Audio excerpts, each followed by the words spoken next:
Now we'll be talking about gene editing and how gene editing enables the creation of model organisms. You may be familiar with knockout organisms where a particular gene has been disabled. We just remove that gene from, usually we do it from mice, but it would be able to do it as well from flies or worms. It's a very wide technique that has been used in different species. Or you have been as well perhaps familiar listening to transgenic organisms. That is where a gene has been introduced. So we put a specific genes or mutants or specific DNAs that we want to investigate. We can incorporate it into the organisms as well, into the mice, rats, worms, flies, different organisms that, to be able to study the function of that gene.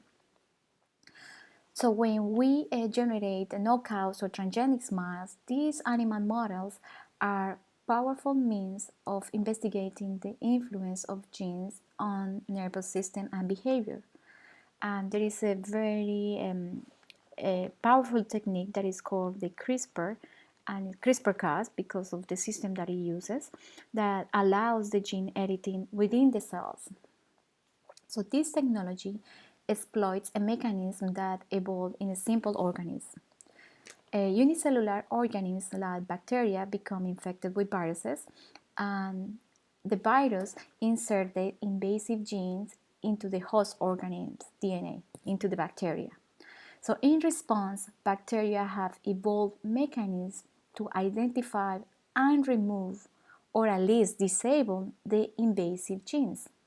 One mechanism is a stretch of DNA, the DNA known as CRISPR, for clustered regulatory interspace short palindromic repeats.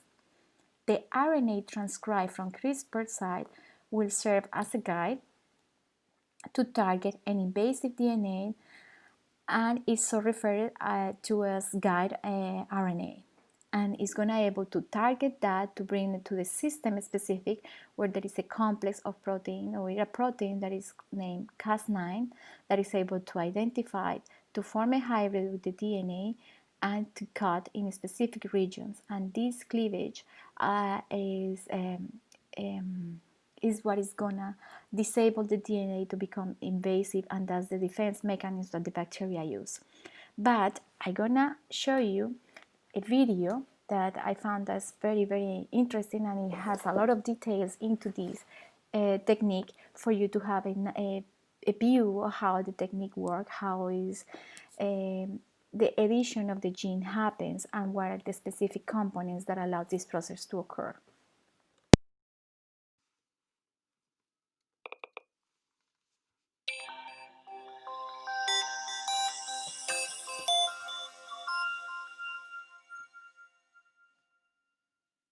Every cell in our body contains a copy of our genome, over 20,000 genes, 3 billion letters of DNA. DNA consists of two strands twisted into a double helix and held together by a simple pairing rule. A pairs with T and G pairs with C. Our genes shape who we are as individuals and as a species. Genes also have profound effects on health, and thanks to advances in DNA sequencing, researchers have identified thousands of genes that affect our risk of disease. To understand how genes work, researchers need ways to control them. Changing genes in living cells is not easy, but recently a new method has been developed that promises to dramatically improve our ability to edit the DNA of any species, including humans. The CRISPR method is based on a natural system used by bacteria to protect themselves from infection by viruses. When the bacterium detects the presence of virus DNA, it produces two types of short RNA, one of which contains a sequence that matches that of the invading virus. These two RNAs form a complex with a protein called Cas9. Cas9 is a nuclease, a type of enzyme that can cut DNA. When the matching sequence, known as a guide RNA, finds its target within the viral genome, the Cas9 cuts the target DNA, disabling the virus. past few years, researchers studying this system realized that it could be engineered to cut not just viral DNA, but any DNA sequence at a precisely chosen location by changing the guide RNA to match the target.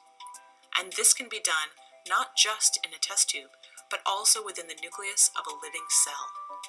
Once inside the nucleus, the resulting complex will lock onto a short sequence known as the PAM. The Cas9 will unzip the DNA and match it to its target RNA. If the match is complete, the Cas9 will use two tiny molecular scissors to cut the DNA. When this happens, the cell tries to repair the cut, but the repair process is error-prone, leading to mutations that can disable the gene, allowing researchers to understand its function. These mutations are random, but sometimes researchers need to be more precise, for example, by replacing a mutant gene with a healthy copy. This can be done by adding another piece of DNA that carries the desired sequence.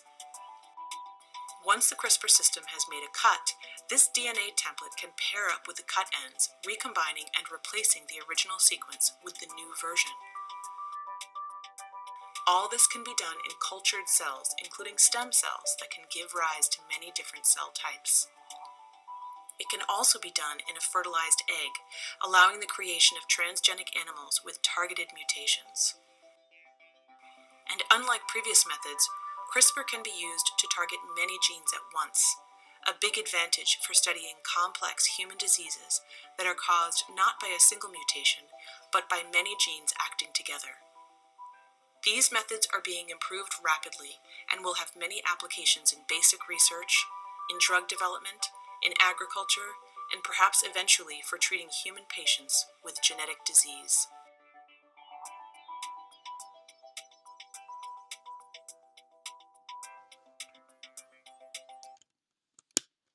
So as we see, this is a very powerful technique that not only allows to break the invasive DNA of a virus and try and to give survival to bacteria, but as well what it is powerful and now has been used as a lot to be able to advance in the field and to understand better to be able to use it in humans is the capacity to repair. Because usually what happens when we get disease is because our proteins are not functional well. And everything starts, as you know, we have been speaking since the beginning of this presentation. All the information of the proteins are in the DNA. The DNA has the information that is going to pass on to the RNA, and then the RNA is going to pass on to the proteins. So when a protein, generally the function of the protein is broken is because there is a mutation of the DNA. So this technique of CRISPR allows the reparation. Usually there has been, and perhaps you are familiar too, with many mutations in proteins that cause cancer or cause other diseases, cystic fibrosis.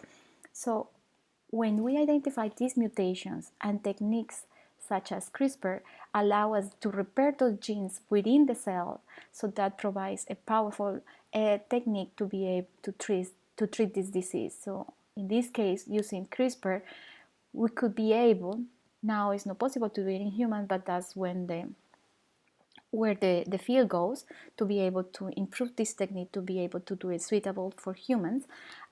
We can use this system to be able to repair the mutation that is causing cancer and to replace with a DNA that is not mutated, that is, it has the corresponding nucleotides to be able to produce the specific proteins, and then to repair that.